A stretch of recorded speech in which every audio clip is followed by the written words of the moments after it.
হাতে সময় নেই কিন্তু টেস্ট খানা খেতে সবাইকে আপনাদের ভালো লাগে।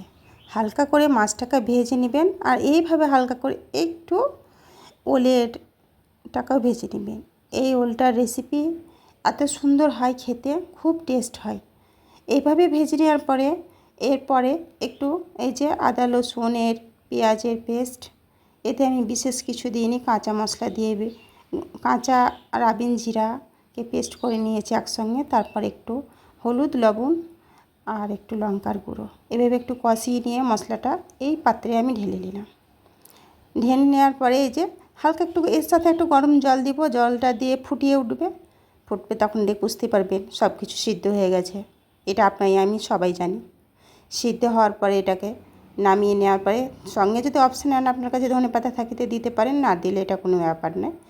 এটা একটা ফ্লেভার আসে, এই ফ্লেভারটা ভালো লাগে। এইভাবে রান্নাটা কমপ্লিট আজকের।